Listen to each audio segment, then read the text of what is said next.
Bennet Street proposal. I will let Dan speak, and I believe that there's abutters that would like to make a presentation as well, that I will let them immediately pursue into Dan's presentation. I will let them speak, give their presentation, and then the council will ask questions and open it up to the audience from there.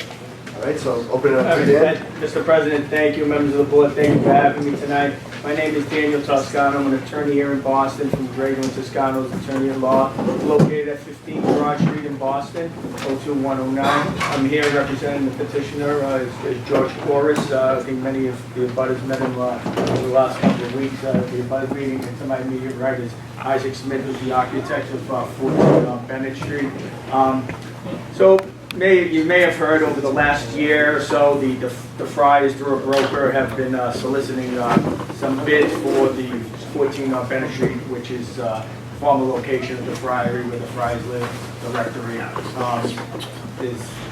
We'll get a number of area reviews, a number of sidelines for you tonight, but for the last year they've been taking some bids, so George was fortunate enough to enter into agreement with a broker to purchase the property, and the property, I know there's some questions, continued upon moving forward with our zoning variances with the city of Boston.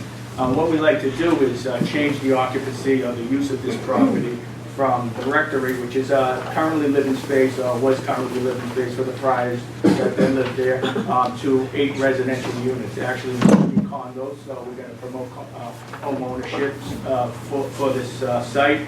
It's in a multi-family residential sub-district, so nothing unreasonable or unusual about changing this to residential use. It's already been used as residential living for our Friars. So just talked about our project team moving forward. Like I just said, 8 condominiums that we're proposing, multi-family residential sub-district. Lot size is it's a little bit over 1,951 square feet of the lot size. So little BPA map right here. So if you're looking out right at you're in the Nazaro Center playground, there's a building right next to us that's going down towards Bennet Street. That's still owned by the Friars. It's the building that's one over. Okay? And you'll see it just a little sight line. Here we are right here. So this is the building that is actually, right behind us. So this is the building right here. This is us. This is a residential property. There's a little street here and the health center. And in front of the building, everybody must recognize it. And moving forward, this is just the street side view of the Nazaro Center where we are. This is the Nazaro Center playground. Friars building still owns it. Here's our building. This is an existing residential building. There's another sight line for us, and we cut over the sight line. So, as I said, moving forward, we filed a long form application with the city of Boston to change it to the 8 residential units and to add a 1-story addition with some outdoor space. The outdoor space will be some balconies on the back of the property and some rooftops, which would decks, which would be exclusive use of the upstairs residences. So how we're going to break this down, and I'll go through it, but before I get to this, by filing our long form application, we encountered some of the violations. So we appealed those violations to the Board of Appeals. We don't have a ZBA date yet, but at some point, once we complete our neighborhood process, we will get a date. So some of the violations that we encountered is the floor area ratio, something that we see regularly. Every time we do some work here in the North End on an existing building, most of the buildings probably here in the North End are already exceeding the 3.0 floor area ratio that we have. Which is the existing floor area ratio in this property, which includes every piece of space in this building, which includes the basement, which the basement is currently used for living space and kitchen area, was 3.68.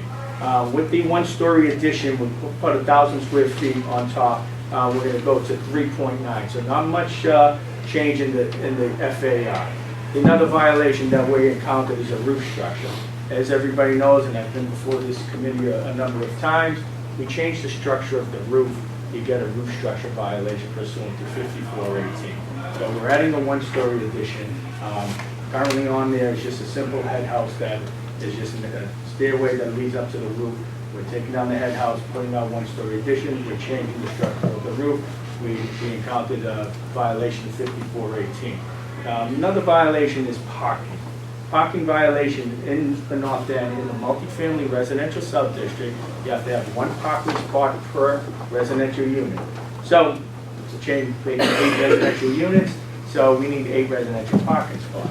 However, since this is being used already as living space for the friars and recreation, there's really no use within the zoning code for recreation, but you consider, maybe it's considered dorm or some type of home, residential, or so some use. So the only parking that I would think the code could associate with is 0.05 spots per bedroom. So if it was used, call it a dorm, say for friars, but you would need a 0.5. So, I mean, we're gonna say that we need 8 residential parking spots, but there's probably about 6 existing bedrooms there, so maybe we only really needed 5 pursuant to the zoning code, but we're really not arguing it because we can't put parking on this site. It's an existing lot with a 4-story structure here, so we're not going underground and putting parking underground. We face this every day when we have development here in the neighborhood, and we're close to a lot of transit. We're in the city, we walk to work, we use our bikes, we have bike lanes, we have public transportation. Another violation is the rear yard setback. And one other violation that we encountered in the multifamily residential subdistrict, you have to have 12 feet setback from the property line of the person behind you. The way you'll see it as we move forward, in one spot we already have a pre-existing violation. We are at the site line, so there's a violation. But in another area we are set back. There's a little courtyard in the back that doesn't belong to us, but we are set back. But with the 1-story addition, it triggers anyway. So it's a pre-existing addition, pre-existing condition. So we'll need a relief from the zoning board. I'm sorry, can you please slow down and do that again?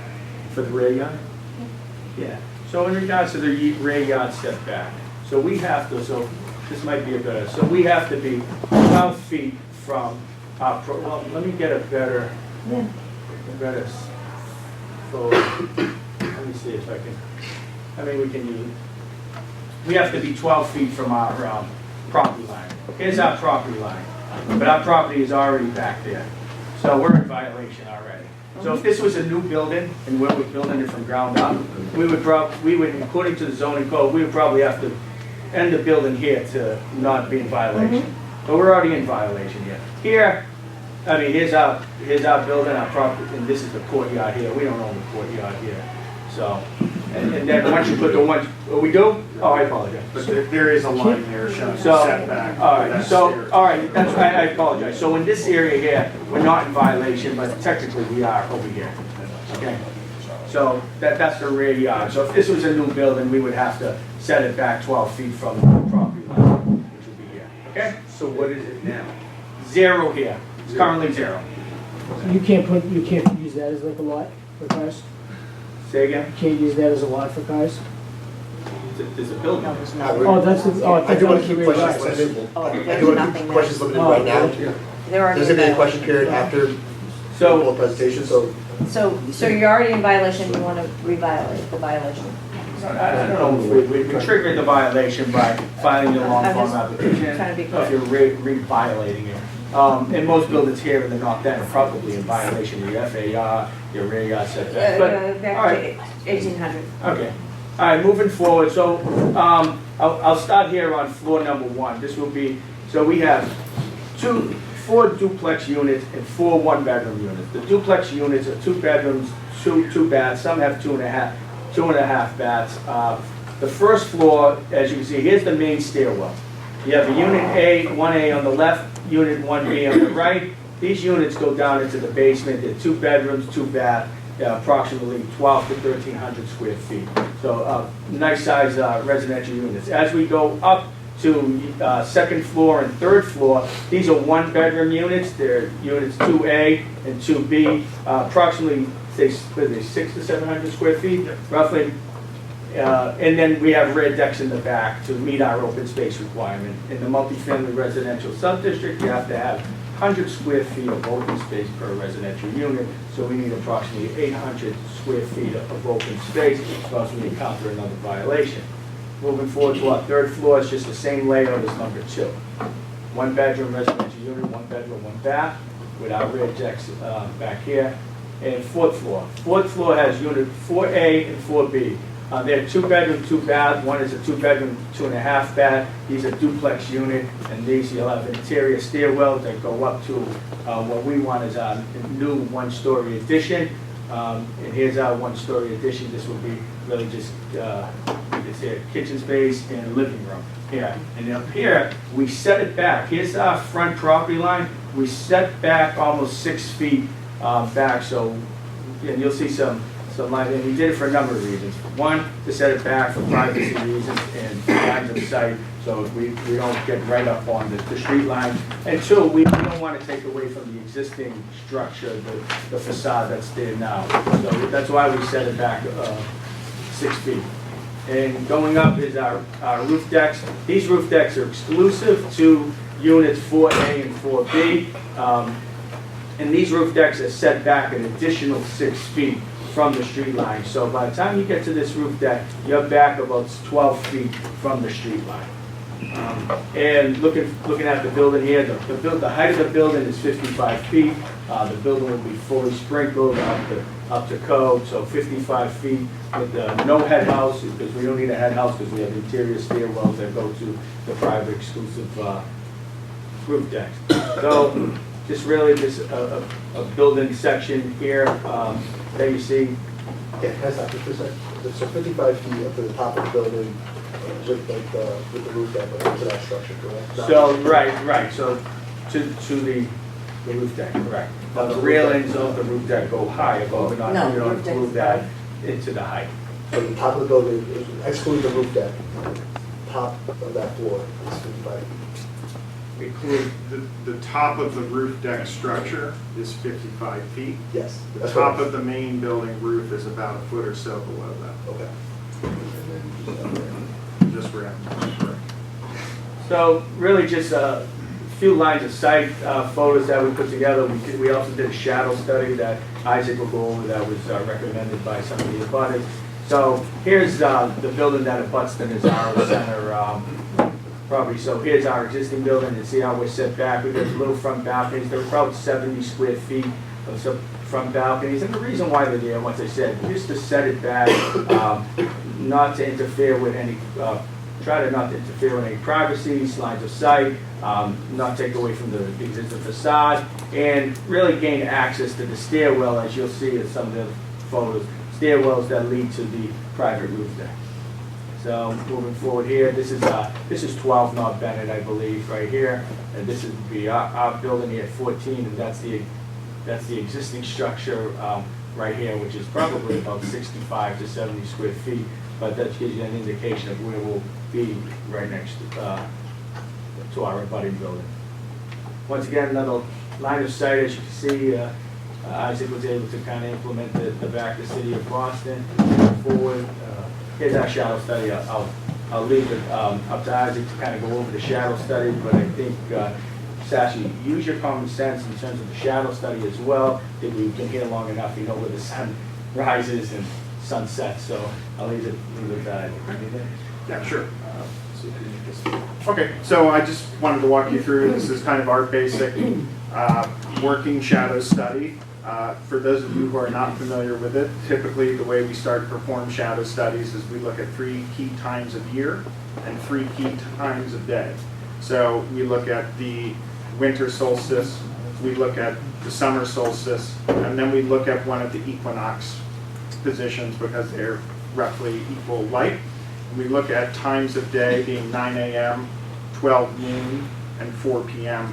at each one of those times of year. So that's represented by these 3 graphs here. Obviously winter down here where it's mostly shadow, the summer, and equinox. So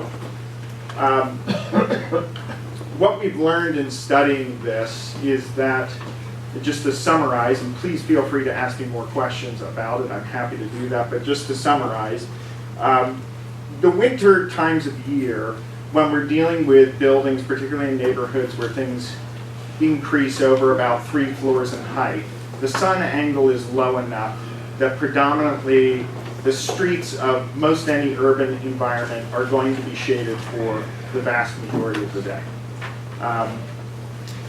And on the other extreme, we have the summer, where we're primarily concerned about noon shadows, what the casts are. The shadows do tend to be a little bit shorter, but because the sun is more intense, they can be a bit more of a nuisance. But what we've studied here in looking at this is that our existing building doesn't actually contribute new shadows on horizontal surfaces because of the height and because it's set back off of the front facade. So because we're adding about 10 feet onto the existing structure and it's set back about 6 feet, the addition of shadows because of the sun angle does not cross over the front line of our cornice at the key times of day. The other piece of this is that because if you look up here, you'll see that long building that's currently owned still by the Friars. It's considerably taller than our building. So as we move around in the day, as the sun starts to arc around our site and starts taking more western positions from noon time on, that building is effectively casting an enveloping shadow over the entire portion that our building might have otherwise cast. So there's no new shadows, and at our last meeting we were actually asked to take a look at some later times of day, and we've done that. We looked at one at about 7 p.m. in August when other residents were, is that the next one? So this is a 7 p.m. There was some concern about people using other decks adjacent later in the night, etc. But what's happening here again is because any time from about 3 p.m. on in the day is when that taller building comes into play. It doesn't matter if it's 6 o'clock, 7 o'clock, 8 o'clock, 9 o'clock, that building is casting an enveloping shadow. So the impact from our building at those times of day is negligible. Sure.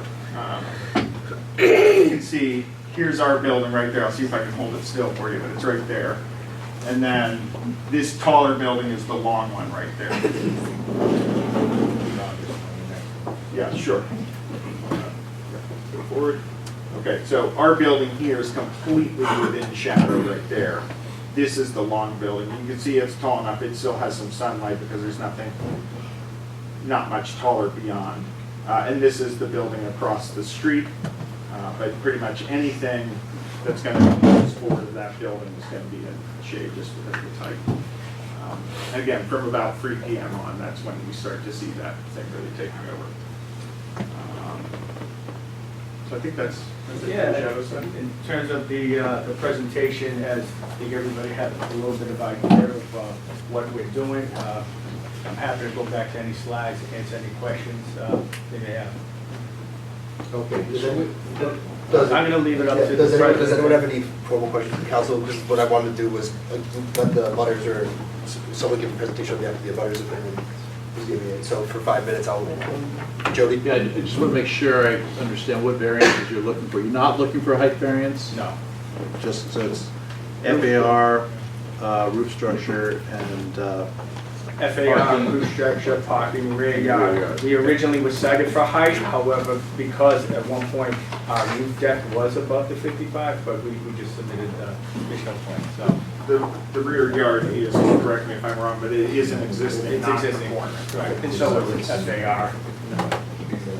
And so the roof deck, is the roof deck there to create, to satisfy the open space violation, or the boundaries of the beach, is that? Of course, I mean, we would love to have open space in the north end. I mean, not too many places have open space. If you could put some open space, it's great. We do have a zoning code within the multifamily residential sub-district, a zoning code violation if you don't have 100 square feet per residential unit in a multifamily.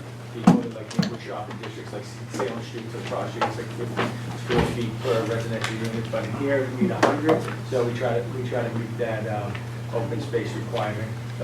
Are there any other ways to satisfy the requirement? Well, that's Not very really, important because just because it's an existing building that takes up the majority of the footprint, so it would probably be in violation if we didn't put the decks on the roof decks. Can you guys tell us a little bit about yourselves and your experience with the neighborhood? if any, or just the reason why you Sure. decided to come here? So I've lived in Boston since 1987. I grew up on North Shore. I went to school here, stayed. Married, I got 2 kids, live in the city. Not too far from here, not in the North End, but pretty close. Familiar with the North End, come here a lot. Haven't done a project in the North End, but done several around the city. Mostly roughly about this size, all the way from single family and multifamily. Most of them range from townhouses all the way to kind of 4 or 5 units, that kind of thing, 6, 7, 8 units. We've done some stuff in and around Greater Boston as well, single family homes, stuff like that. We're obviously a small developer, so to speak. It's myself, my wife, pretty much it. Thank you. Sure. Yeah, what do you see, or if any of you guys could speak to it, what are the demands for the construction? Like, how will construction work? How long will the construction take? What materials are needed for construction? As far as equipment, I know it's a very narrow street down on Bennet Street. Yeah. So that's, So just- in terms of, I think George touched upon it at some of the last meetings, and I'll let him elaborate a little bit more, but in terms of demolition, I think what we can do is gonna have like movable vehicles come in, demo the building, probably put it in bags, truck will come by, load up the truck, and it's off its way. We're not gonna have dumpsters out there for an extended period of time, but really just movable vehicles, and then like, once it's cleared out, I think most of the equipment could be inside, right? So, but there'll be times where the street probably, like when you have to run pipes, sprinkle the building, close down, put together a construction plan, but probably about a year, George was talking about for development of renovating the entire building into 1-story addition. But, you can elaborate a little Yeah, bit more in terms essentially- of materials. It'll be, it's not going to be, the biggest issues primarily from walking the street, things like that, would be probably like when equipment comes in, like for example, when we're bringing in like appliances and things like that, condensers and that kind of stuff. So they're pretty good at it, so it'll probably be relatively quick. The demo part of it, Dan's point, we'll probably do live loads, where kind of everything gets bagged up in trash bags, and heavy-duty trash bags, and they just kind of leave it out of the stairwell. Not being, they put it there, the guy comes by, they put it up, and goes, and so that's fairly rapid. It's not kind of like a 20-minute thing or anything like that. It's fairly fast.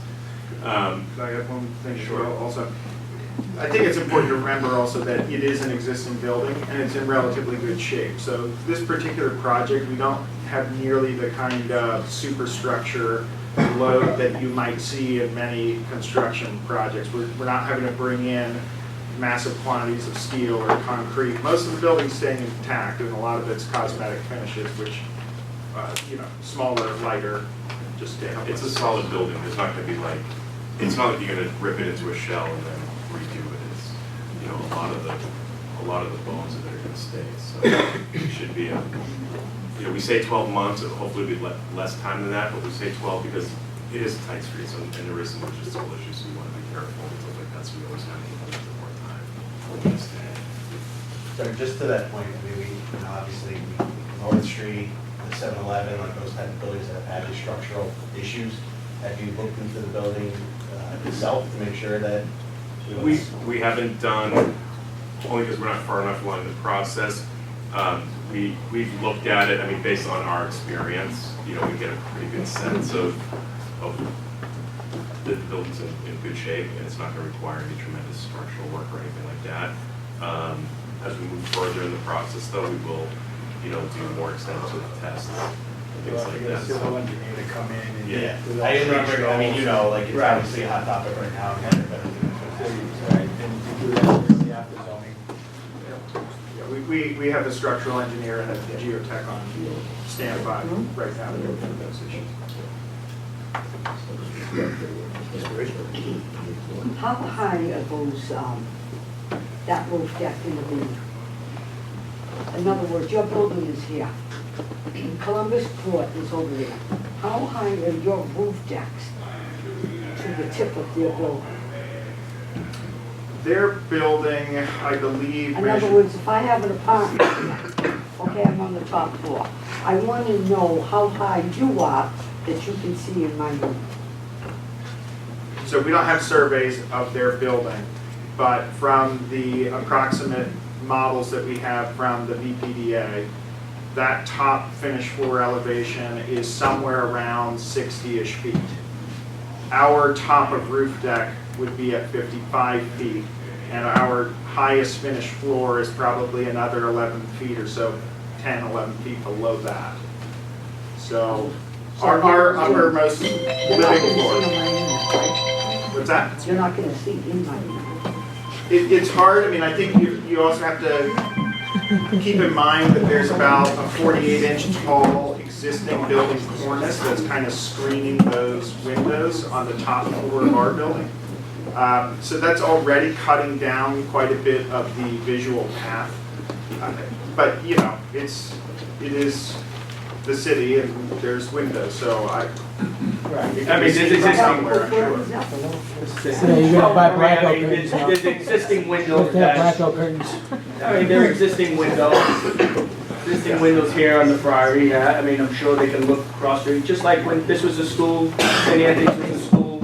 When this was a school, I turned into condos. I'm sure, I mean, the people on Towson Street, there's hundreds of windows. I mean, could have been an issue. Same thing with St. Anthony's. I'm sure people on Prince Street across the way could say, hey, you know, now there's gonna be someone living here, and they're gonna look across the street. We're gonna be 30 feet away. I mean, I don't wanna act, kind of be insensitive, but it is the city. I mean, we live in a tight-knit neighborhood. I mean, everything we do, I mean, has some impact.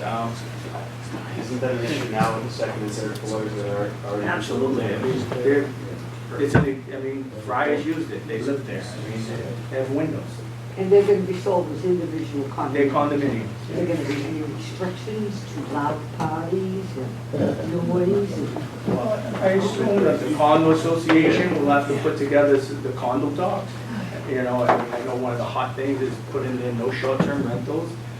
So, I mean, I don't know, we can One more advocate on. I noticed no fire escapes. Where are your exits to now in case of a fire? How many? There how are, many exits do you there are have? existing fire escapes that are in poor condition, like many fire escapes throughout the city, and they're no longer allowed to be used for egress path. So because it is an existing building, and because of the other fire protection systems that we'll be putting in, the building will comply with single means of egress buildings in that it has a sizable stair that will be fire and smoke separated from the rest of the building, and it will exit out at grade.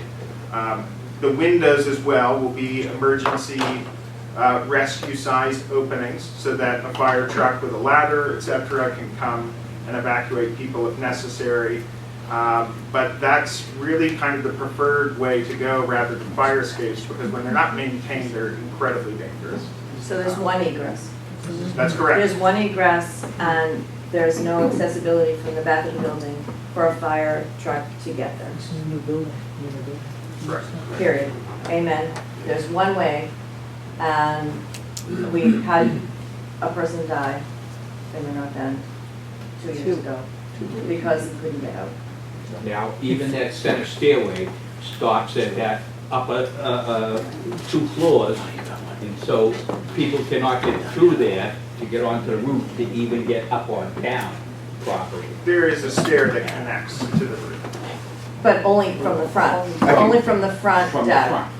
and up From the that stairwell from those Yes. units. So that So you have to unit break is into locked. you Oh, have you're to break saying into the your other neighbor's residents unit have to to go get up to the up. roof? Exactly. Well, if If you're it's adding burning to right the there on building, the why front can't you build it? stairs, Where's the burn? A sprinkler is not going to save your life I mean- if the building is on fire and there's only one egress You're making it and the easier. fire is in the We're front in of it. complete It's not going to compliance save your with life, the- I'm sorry. We're in complete compliance with the building code. You may be in fire code, and compliance, everything. but I think ethically, you need to think about $1.5 million for a unit that you can't get out of in fire. If you're adding to the building, why not just add the fire escape? It's gonna be new. There's no room. If they don't want Because if they put the addition on, Oh, that's true. they have a fire escape. They're taking it out because they want to add The on roof. the next level. All right, so does anyone else on the council have any We can always questions? jump on windows, I guess. No one else? All right, so now I'll open it up to the public. But like I said, I'm sorry. before, you're fine, it's fine. I'd rather have the questions go as they're supposed to. But if you could introduce yourselves by name and street address. Thank you. Thomas Schiavone, 46 Snow Hill Street, 45-year resident of the North End, and 45-year parishioner of St. Leonard's Church. I just wanted, I won't take up your time, but I do think that there are some really major issues that all of us as a community has to consider with this proposal. I'm passing forward to the board. It's a petition that was just started yesterday, and within 24 hours it has 132 signatures. I have a copy and I can give it to the chairperson at the conclusion. But these are, I'd like to read it because this really encapsulates what the parishioners' concerns are. And there's also a floor plan for the rectory, but we haven't really talked about in depth the courtyard, which is really crucial to this conversation. I ask if somebody can pass this forward to you, please. And if I may, while it's going forward and while you're passing it out, I wanted to read this, and I'm fighting off a cold, so I apologize. Don't apologize. The parishioners and friends of St. Leonard's Parish in Boston's North End hereby petition that the proposed sale of the former rectory at 14 North Bennet Street be postponed, pending a thoughtful and thorough study of the impacts of the currently planned development upon the continuity and integrity of the liturgical celebrations within the church itself, and upon the privacy and dignity of the retired priests and brothers housed within the adjacent St.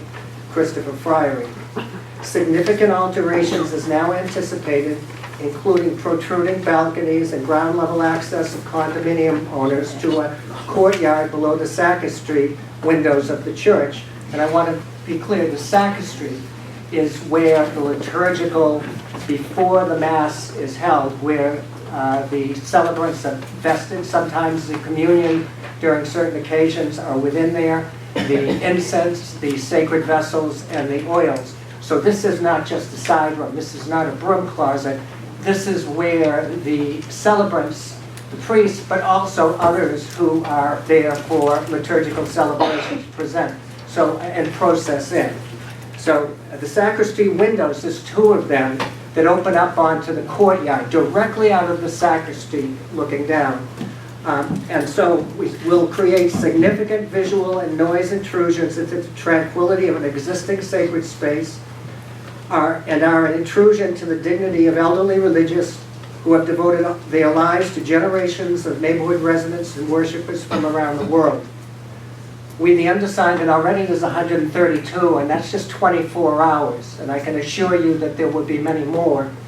We, the undersigned, respectfully request our civil and religious authorities, and it's not just our civil authorities, our neighborhood authorities, neighborhood organizations and parishioners, to be given sufficient opportunity to consider the irreparable consequences of the currently planned development, which has been submitted for review at the height of the holiday season, when time and availability of parties of interest are severely limited.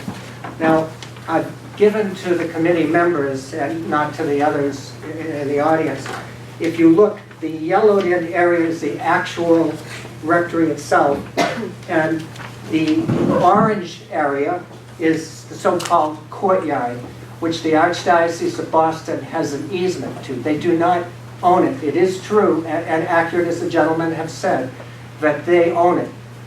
There's a courtyard, and there are iron beams going across it, and a skim of cement and possibly glass. And beneath that is a sub-basement, not just a basement, a sub-basement that has two heating systems, one for the church, one for the rectory.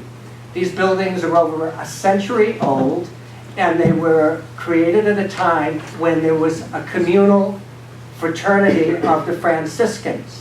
And people didn't think about gentrification or condominiums 100 years hence.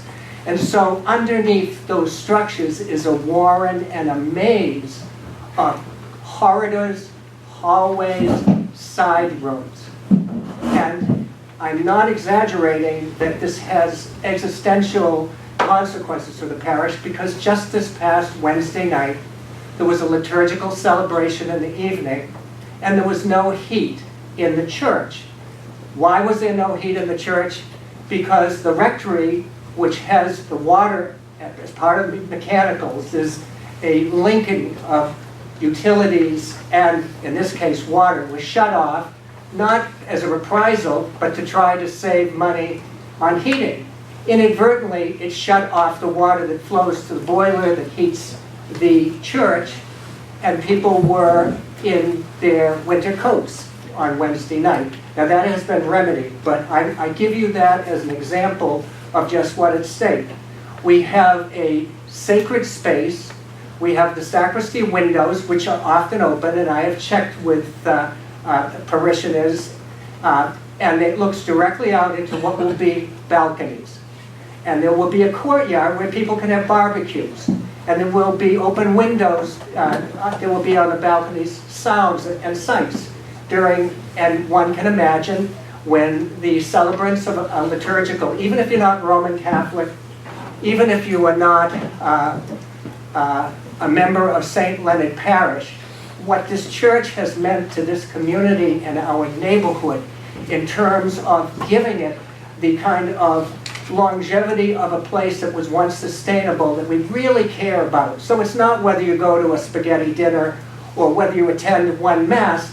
This is an institution, and the Peace Garden, and we all know the church itself that has just been renovated is open to the world. Literally anybody can go in there and pray. But I got to give you at least the personae dramatis of this little production. And this is how complicated this is getting. The Friars Order of the Franciscan Miners Order, the province is based in New York City, and it runs from New York City to Toronto. And it's gerrymandered, so to speak, but the provincial who has ecclesiastical authority over it is in New York City. And he has given instructions to sell the rectory, which is in the name of the province. That is one player in this. Now, next door at St. Christopher's Friary is a community of retired priests and brothers. They're called friars. St. Francis of Assisi did not like hierarchies. So whether you were a priest or whether you were a brother, they were called friars. And you can call it assisted living, you can call it a retirement community, you can call it a rest home, and there probably are men in there who would qualify for a skilled nursing facility. But the point is, these people, they have at least 10 windows looking out onto that courtyard, and as close as that table is, this next table over, they are going to have people looking through their windows. It's inadvertent. And so, and no one is speaking for them. And even if, and it's a different, even though that's the Friars of St. Francis, they have their own executive director. So the priest who's in charge of the friary has nothing to do with the New York decision to sell. And part of the issue here is that it's at arm's length. It's a broker. So I don't hold it against these gentlemen that they're trying to using arm's length, the broker, but certain things haven't been spoken about. Now we have the Archdiocese of Boston. That actually holds title to the deeds, the church, and has a courtyard easement, even though the courtyard is owned by the Franciscan province. The Archdiocese of Boston has an easement because they need, below that courtyard is the boiler for the church. And so, there has been some mention of storing construction materials or putting other load-bearing things on that, and there has not been a structural engineering report. We are not trying to say that the rectory shouldn't be developed. No one is saying that. But this has to be thoughtful and thorough. Now, there's another party, and that's the parish of St. Leonard that has nothing to do with the Archdiocese of Boston. And that's, I speak on my own behalf as a parishioner. I do not speak for the pastor. I do not speak for my fellow parishioners who are here, but I do speak from the experience and the vantage point of 45 years. I would just tell you at this point that given the holidays, and it wasn't done intentionally, but people go on vacation and we're pressed for time, and some of us who are businesses, end of year things. You can't possibly take a situation that has this many constituencies. And I did not even mention the gentleman beside me, their mother, Rita Cassoni, who single-handedly has helped many people over the years from the North End Health Center, has been given awards. She lives there. So there's a building there, a residence. I don't pretend to speak on their behalf. But I speak on behalf of the parishioners. I speak on behalf of the visitors from all over the world. You can't, this is not a NIMBY thing. This isn't a not in my backyard. But this is a sacred space. And so accommodations of a development team and an architect have to take those into consideration. And maybe the executive director of the province couldn't care about the retired priests and the friars who are aging up. Maybe he just wants to sell and get out. But those men deserve privacy, even if they can't articulate it. They took vows of poverty. They're not real estate agents. They're not lawyers. So somebody has to speak for them. But I speak for the parish, and I speak for myself as a parishioner. And these issues have got to be vetted. And this isn't to slow down. This is not a dilatory tactic or strategy here. We have got to think about this. And it is such an important cultural part of our community. No one can deny that what would happen if the lights went out at St. Leonard's, if there was no peace garden, if we didn't have priests and brothers who would go out and minister to the sick and give some comfort. So the point is, we've really got to think about these things. And in closing, I would just tell you, we need time enough, we need structural engineers. The Archdiocese of Boston, I don't know if Dan had an opportunity. They own the property. I don't know if the Archdiocesan Legal Office or the Chancery has been notified. Father Antonio was, but he's the pastor. He does not own the property. He is not an abutter. So there could, in addition to all of these, there are voices who are here, not here tonight, that need to be addressed. Thank you.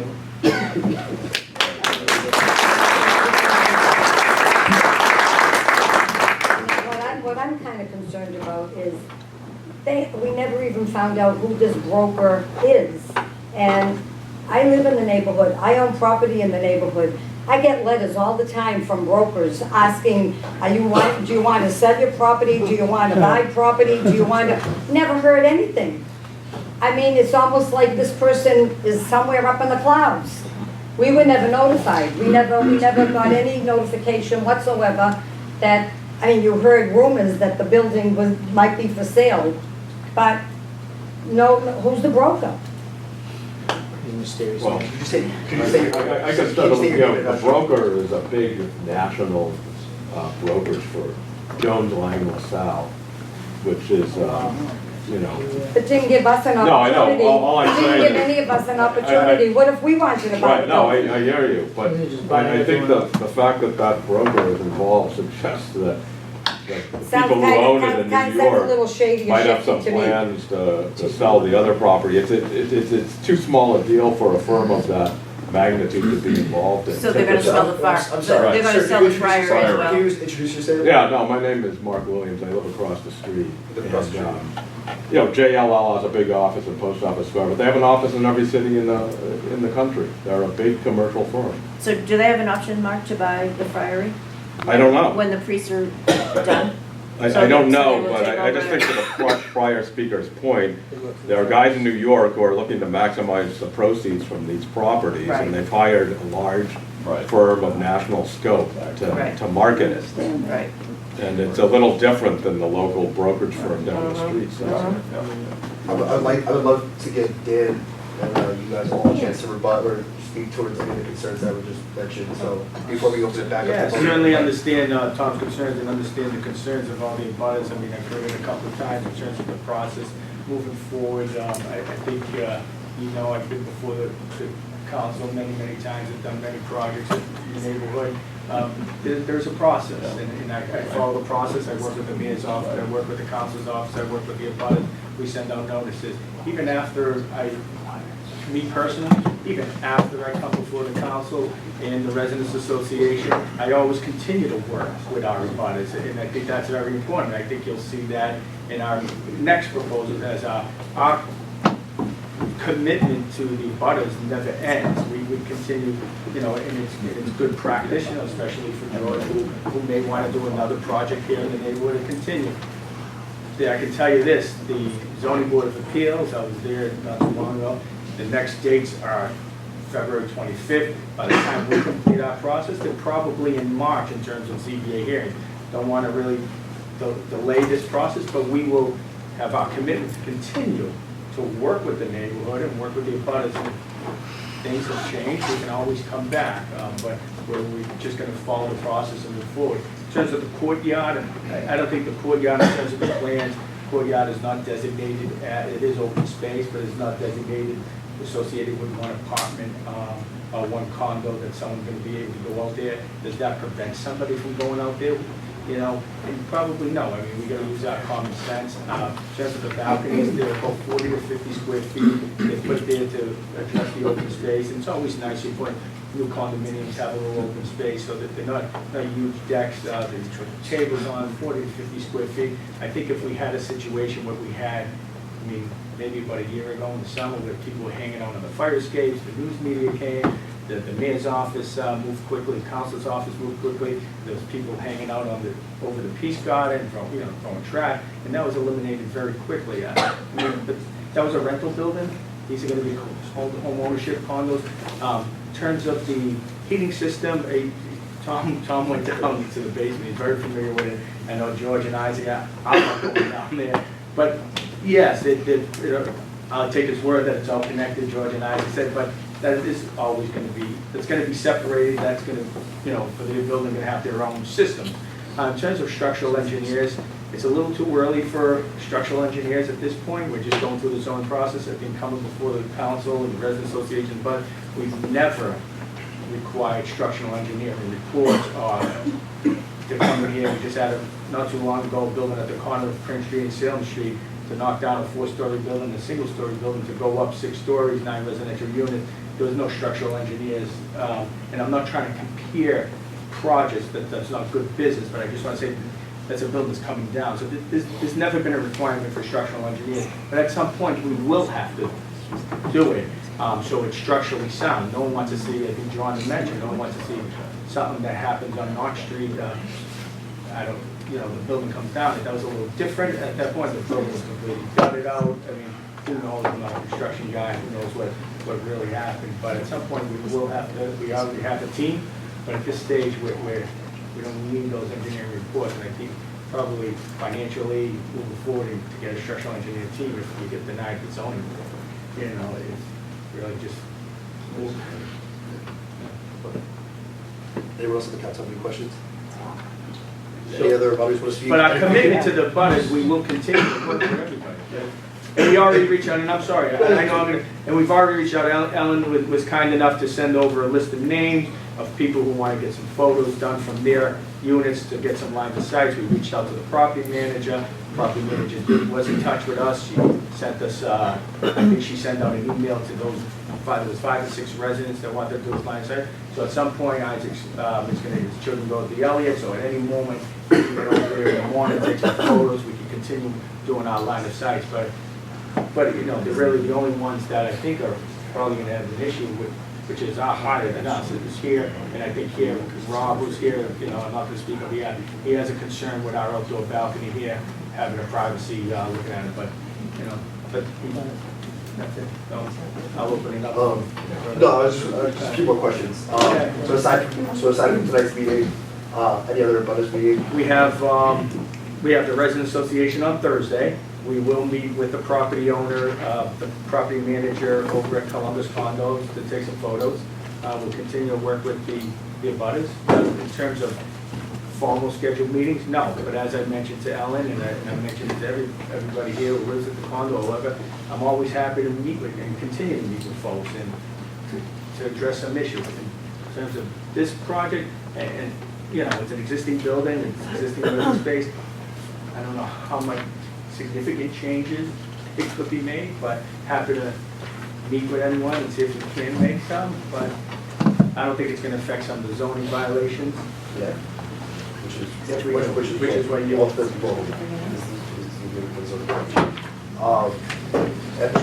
properties, are reading of the petition protruding? Well, I'll let Isaac touch They on are, them. so they are, but they're within the setback, so it's an allowable, they're 5 feet projections from the rear facade. They are contained within the required setback for the rear yard.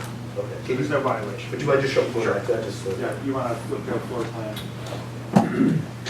Keep going. Okay, right there.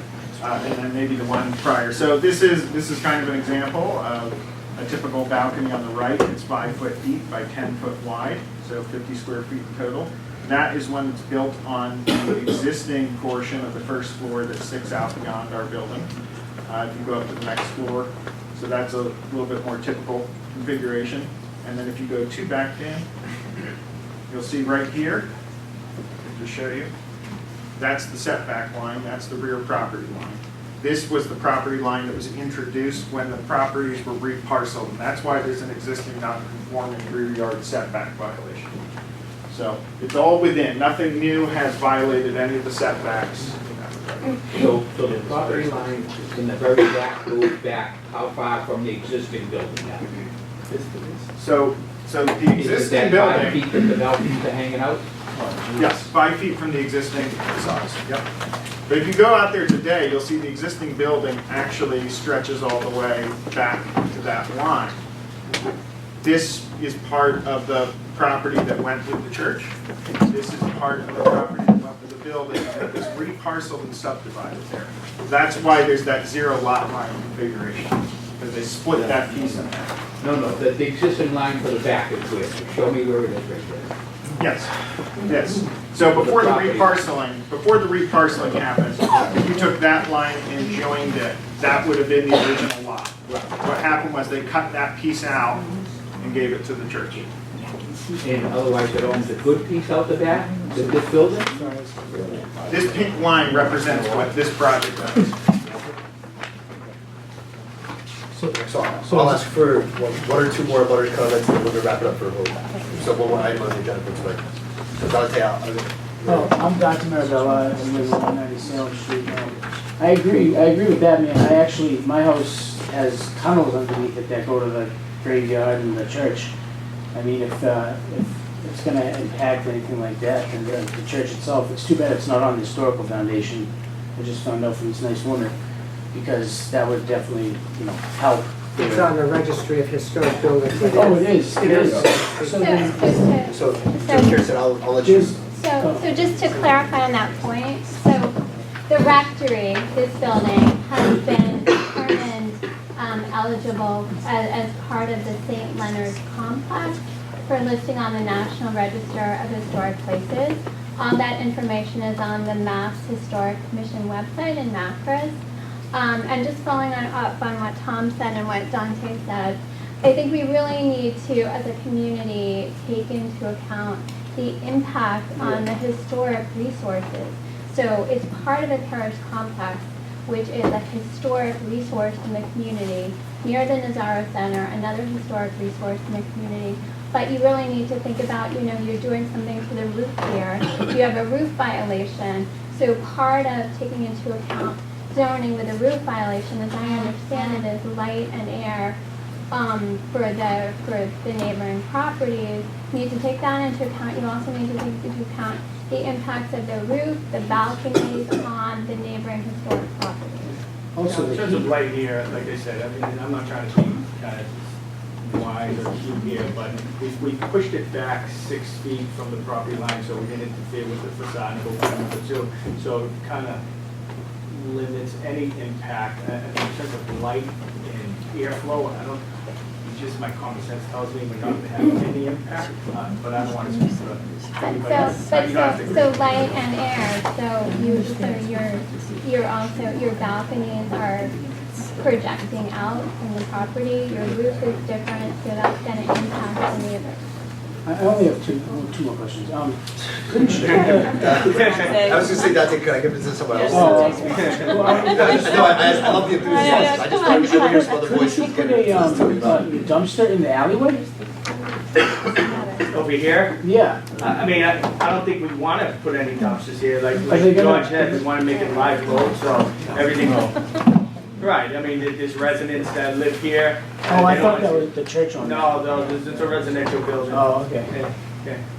Yes, sir. Just, one question. I just want the board to know that, this is, what's being proposed is an 8-unit project. And I think, it's a question of dollars in terms of whether a 6-unit project, given the price, would be feasible. I don't know. I don't have the spreadsheet or the developer's economics, and I don't know what the seller's position is, but I think that, I personally, I'm not speaking for anybody but myself, I'm not opposed to, development within the footprint. I just think that if you're gonna add a story, that all the comments that have been made here need to be taken into consideration, and more time and thought has to go into it, and people need time to engage, and I just don't think that time has been present, given, the holidays and the quick time frame that this has been on. But, the project could theoretically proceed, without adding any extra story and be more in compliance with the existing rules in the neighborhood, without the 2 additional units. It's just a question of dollars. Those are the whole runs, Mark. Let's impact on the church. So I'll take one more question. Thank you so much. I do want to say that this is still going through the same city process as the project. As far as the timeline has gone through. Every single project that comes before us received the same amount of notice from the city, received the same amount of notice from Dan, received the same amount of notice, public going out. This is I don't see the public notice or delay in that process or the expediting of the process. And that's going to be personally, I'm speaking on behalf of myself, not the rest of my council members. The way this project was received, the same means that every other project has been received, same timeline that I've personally received matters. So if you guys feel like this rush because of the holidays, I apologize. This is still a standard timeline that I've encountered as a member of the council. I'll have time for one more question. I don't know if Ellen or anyone else would like to speak. Yeah. Yes, sir. Hi, Rob Demersky, I live at 21 North Bennet Street. Yes, sir. I occupy the top of the building, which is the annex in the school. I'm at 1 story below the majority of the school. I'm at level 4 versus level 5. And I look directly at what is proposed. Okay, so I originally owned 1 unit, my wife and I, and we expanded and bought the unit next door because we enjoyed being where we are and not thinking anything would ever be built higher than 5 stories or whatever is there currently. So we expanded, we spent a lot of money to do so. We call it home, we've been there for 20 years. And now our privacy is going to be infringed upon. I have 2 teenage daughters, their bedrooms face that side of the house. We have a deck, we have a living room, all on that side.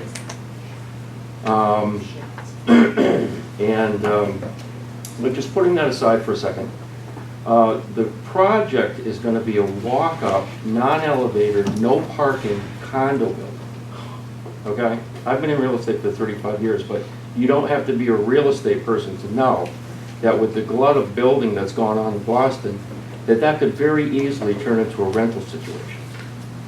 Okay? So that's my concern also, is that what is built as condos doesn't eventually sell, the developer doesn't want to carry it any longer, and he starts to rent the units out, and it becomes a completely different mix than was originally planned for the building. Okay? Yep. So that's my Appreciate it. Yeah. And Ellen, I'll let you be the last. Oh, actually, did you have your? No. Thank you. Ellen, I'll let you be the last question. Thank you so much. As you can see here tonight, there's a lot of concern in the community. I think people respect the right of the Franciscan friars to sell this property, to develop this property. I think we all like having a residential neighborhood. And if they're going to improve that building with nice new condos, I don't think anyone in this room would say no. I think the issue here, you've heard them already, structural study. There's a whole warrant under there that we don't know that 1903, whatever it is, building is strong. I think Tom made a bunch of points. And there is a privacy issue for Columbus Court, no question about it. But also, as Tom said, there's a historic, as Kirsten said, there's a historic notice that this building is part of a very special sacred space. Now, of course, times change, and you don't always get that. But if you change within this footprint that's in the Macris registry, there's a difference in the way the neighborhood exists, in the culture, in the feel, in the way we experience it. So I guess just to cut to the chase, we've raised the issue structural, fire. When we asked about the structural study, which hadn't happened, they said that their materials for putting the next story on would be light, so it would not be an issue. That does not inspire confidence, okay, in a neighborhood where some buildings are collapsing, okay, from that same era, by the way. So all I'm saying is, if the process is to go this fast, how does the public get a say in it? You have people in this room who are concerned. We're not trying to stop anything. We're just trying to make it livable. And if we don't have time, if you're going to vote for it without making it better, without addressing Mark's issues of do we need the extra story, without the fire issues and all that, then at what point do those issues ever engage in a real way? So we don't understand the process, why this has to be voted tonight without fixing some of these problems. Because we get the matters from the city, from the petitioner. They send it to us, and we have to vote on it. The only person that can withdraw their vote or ask for an abstained vote is the petitioner themselves, or if someone on the council wants to make a motion to deny the vote. Otherwise, I'm obligated to the scheduling process ourselves. So this is the same for every other, that's why I'm saying it's the same for every other project. We're confined to the same scheduling, barring anything done by a developer or done by a petitioner. So does the project ever get stopped? I just wanted to address it really quickly. I appreciate that people are concerned about this, and I just want to clarify. When my office submits design drawings to the Inspectional Services Department, they must be stamped by myself. They must be stamped by a licensed structural engineer. They have to be stamped by a mechanical engineer, an electrical engineer, a plumbing engineer, and a fire protection engineer. So we cannot put those drawings in and get a building permit without having all of those qualified engineers and design team members participating and doing very detailed analysis. Frankly, very boring analysis for a lot of people, but it takes a long time to do that. We don't typically do that before zoning because we don't know what shape the project is. Right, but structural has not been done.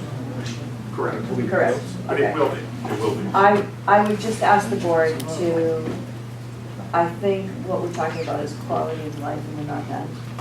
And the reason that we all live here, and the reason that we have all invested our time and energy and our future here. That this is what we wanted for our future. So I would ask that the board consider that we're talking about quality of life.